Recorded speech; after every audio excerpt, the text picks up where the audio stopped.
কয় টাকা করে বিক্রি করো ভাইয়া? 100 টাকা। 100 টাকা। ডেলি কয় পিস বিক্রি হয়? ও বললো যে 100 টাকা করে পার পিস, 120 টাকা করে সেল করে।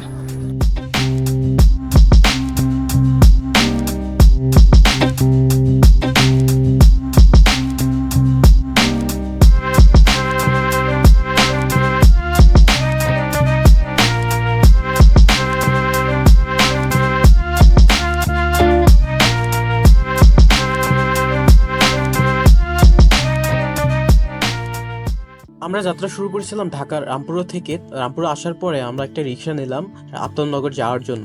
যদিও আপনি এখান থেকে বাসের মাধ্যমে যেতে পারবেন, কিন্তু বাস সবসময় পাবেন না।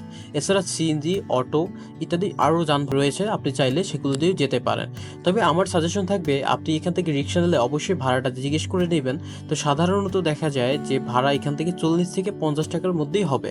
আপনার কাছে হয়তো আপনি যদি নতুন হন সেক্ষেত্রে আপনার থেকে বেশি চাইতে পারে, তো অবশ্যই এই জন্য ভাড়াটা আগে জিজ্ঞেস করে নেবেন। অবশ্যই আপনি আফতাবনগর সম্পর্কে অনেক কিছু জানতে পারবেন এবং আপনার ঘোরার জার্নিটাকে আরো সহজ করে তুলতে পারবেন।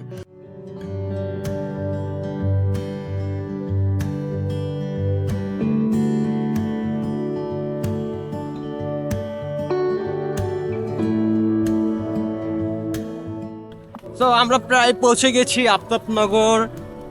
খুবই Dhaka is a very crowd city. আপনারা জানেন যে ঢাকা যদি অল টাইম সবসময় জ্যামজট থাকে, বাট আপনার যদি মনে হয় যে না আপনি একটু খালি জায়গায় যাবেন, মানুষরা সব জায়গায় পপুলার জায়গায় যায়, যেমন হাতিঝিল, উত্তরা, সব জায়গায় এইসব জায়গায় হয়তো সবসময় মানুষ যায়। বাট আপনি যদি চান দিন একটা প্ল্যান করতে, অবশ্যই আফতাবনগরে আসতে পারেন।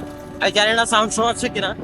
সো আফতাবনগর যাচ্ছি আপনার রিক্সায় করে, তাহলে এখানে বাসও আসতে পারেন। তো আমি এখন আফতাবনগর চলে আসছি। মাত্র রামপুরা থেকে হচ্ছে রিক্সা করে 50 টাকা ভাড়া নিয়েছে। যদিও ডিস্টেন্সটা অনেক দূর না বা বেশি না, বাট আনপপুলার জায়গা এবং একটু অকওয়ার্ড জায়গা, যার কারণে হচ্ছে আপনার ভাড়াটা অনেকটা বেশি নিয়েছে। দেখতে পাচ্ছেন যে আমি ফার্স্ট অফ অল যখন আফতাবনগর আসি, এটা অনেকটা খালি ছিল। এই যে দেখতে পাচ্ছেন এখনো গাছ মানে বন জঙ্গলের মতন, বাট এটা অনেক ছিল, বাট এখন অনেকটা কনস্ট্রাকশনের কাজ চলতেছে। মানে ঢাকা একটা নতুন সিটি বলতে পারেন। আপনি যদি চান যে একটু বেস্ট একটু হাওয়া নেবেন এবং ইট পাথরের শহর থেকে একটু দূরে আসবেন, আমি মনে করি যে ফ্রিতে আপনার বেস্ট অপশন হইতে পারে এখানে আসা। যেমন আপনি পার্কে গেলে আপনাকে টিকিট কাটতে হয়, বাট এখানে কোনো টিকিট নাই। পার্কের মধ্যে খুবই সুন্দর স্পেস, অনেক ভালো ভালো জায়গা আছে। আমি সব কিছুই এই ভিডিওতে এক্সপ্লেন করার ট্রাই করব, অবশ্যই ভিডিওটা দেখতে থাকুন।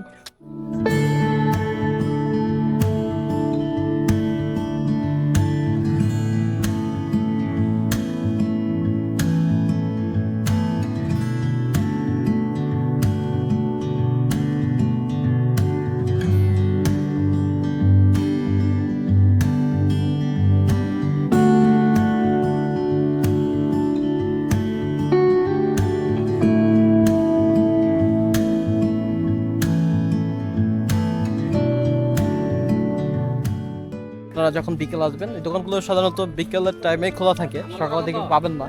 কারণ যেহেতু এটা এখনো পপুলার জায়গা না, বা এখানে মানুষজন সবসময় থাকে না, বিকেলের সময় মানুষ ঘুরতে আসে একটু প্রাকৃতিক সৌন্দর্য দেখার জন্য বা হাওয়া খাওয়ার জন্য। সো সামনে একটা লেক আছে, আমরা লেকের দিকে যাব। মোস্ট প্রবাবলি আমি যখন 4 বছর আগে এসেছি তখন জায়গাটা এত পপুলার ছিল না, বাট এখন রিসেন্টলি খুবই পপুলার হয়ে গেছে, যেহেতু এখানে নতুন সিটি হচ্ছে। এই দেখতে পাচ্ছেন কনস্ট্রাকশনের কাজ চলতেছে। আমার এই সাইডে দেখতেছেন ওই যে একটা নতুন বিল্ডিং হচ্ছে। আর একটা বিষয় যে এখানে আসলে আপনি এখানে রেস্টুরেন্ট আছে কিনা, সো এখানে কোনো রেস্টুরেন্ট নাই, তবে আপনি চাইলে কিছু যেমন ফুচকা এক্সেপ্টেড কিছু মানে এই টাইপের স্ন্যাক্স টাইপের কিছু খাবার আপনারা এখানে পাবেন। যেহেতু একটা আপাতত টুরিস্ট প্লেস বলা যায় না, বাট অনেকে ঘুরতে আসে, যার কারণে এখানে স্থায়ীভাবে কিছু নাই। আমি রোদ্রে তাকাতে পাচ্ছি না, যে দেখতে পাচ্ছেন আমার পিছনের পুরোটাই বনে ঘেরা। খুবই অসাধারণ একটা ভিউ বা অসাধারণ একটা জায়গা, প্লেস। এবং এই আফতাবনগর একটা সার্টেন টাইমে ছিল যে এখানে কোনো ঘর বাড়ি বা কিছুই ছিল না, বাসার টাসা কিছুই ছিল না। তো ওই সময়টা ছিল এখানে কি পুরোটা জঙ্গলের মতন ছিল, বন জঙ্গলের মতন। বাট জানি না আপনারা দেখতে পাচ্ছেন কিনা।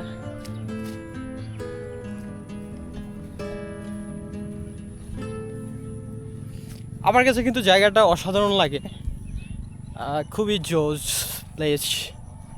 আমরা আপনাদেরকে অনেক কিছু দেখানোর ট্রাই করব। আর আমি মনে করি আপনি যদি একটু সতেজ রিল্যাক্স করতে চান, আপনার জন্যই এই জায়গাটা। সো আমার আশেপাশে সবই বনে ভরা। এই যে কাশফুল, যেটা কাশফুল আবার আছেন, এখানে প্রচুর পরিমাণে কাশফুল হয়, যদিও এখন কাশফুলের সিজন না। কাশফুল সিজনের টাইমে এখানে প্রচুর কাশফুল হয় এবং খুবই আকর্ষণীয় একটা প্লেস। আমি আরেকটু ভিতরে যাওয়ার ট্রাই করি।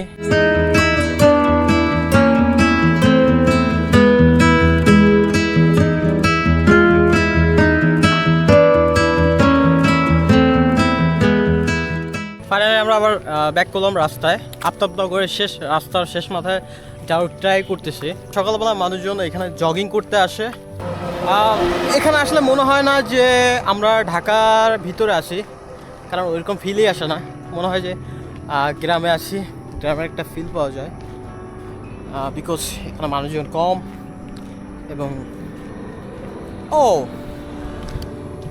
আমি ফার্স্টে বলেছিলাম যে এখানে রেস্টুরেন্ট নাই। অবশ্যই রেস্টুরেন্ট আছে, বাট এই সাইডে এদিকে আসি নাই, যার কারণে আমি রেস্টুরেন্টটা দেখাতে পাচ্ছিলাম না। আমার পিছনে দেখতে পাচ্ছেন একটা রেস্টুরেন্ট আছে, একটাই আছে মেবি।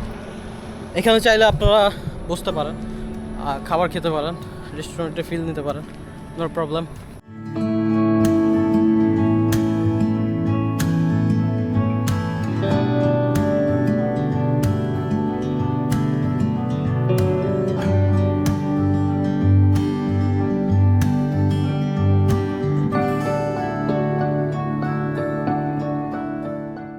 জিনিস হচ্ছে যেটা হচ্ছে এখানে একটা ফ্যাক্টরি আছে। আমি ফ্যাক্টরিটা দেখাই, ওই যে দূরে দেখতে পাচ্ছেন, এই রাস্তাটি ধরে হচ্ছে আপনার ফ্যাক্টরিতে যেতে হয়। সো রেস্টুরেন্ট আছে, খেলার মাঠ রেন্টে নিতে পারবেন। So that's it. আরও অনেক কিছু আছে, দেখি আপনাদেরকে দেখার ট্রাই করি।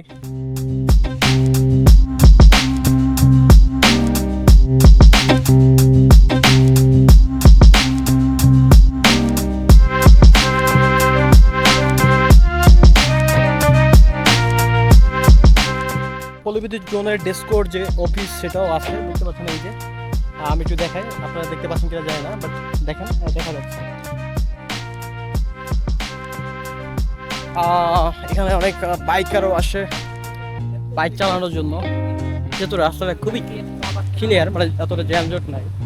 আর সকালবেলা হচ্ছে এখানে মানুষ গাড়ি যারা চালানো শিখে বা বাইক চালানো শিখে, এখানে মেবি শেখানো হয়, প্রশিক্ষণ দেওয়া হয় উন্মুক্ত, এবং ড্রাইভিং শেখার জন্য উন্মুক্ত প্লেস। তো আমরা হচ্ছে ওইখান থেকে কিছু ফটোশ্যুট করলাম, কিছু ছবি তুললাম। আর এই প্লেসটা জোস। বিকেল টাইমে এখন প্রচুর লোকজন আসে। এই যে আমি বললাম যে আমরা যখন ফার্স্ট টাইম এখানে আসি তখন তেমন একটা লোকজন ছিল না, এখন আই হোপ অনেক মানুষ হয়ে গেছে। এখন প্রায় সন্ধ্যার টাইম, বাট সন্ধ্যা না, এখন তো সন্ধ্যা হয় প্রায় 7টার দিকে।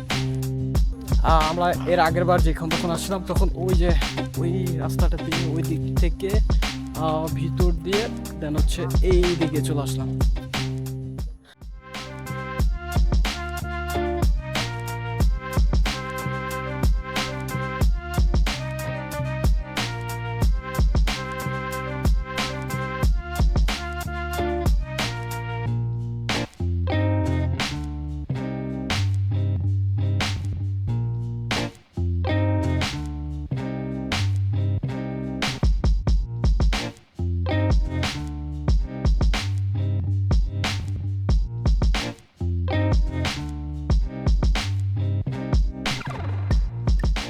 সো আজকে ভিডিওটা এই পর্যন্তই।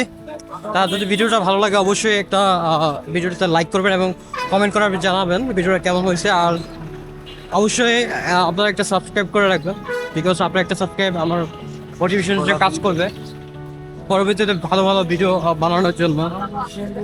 আজকে এই পর্যন্তই, দেখা হবে পরবর্তী কোনো ব্লগে বা পরবর্তী কোনো ভিডিওতে। ভালো থাকুন, সুস্থ থাকুন, বাই।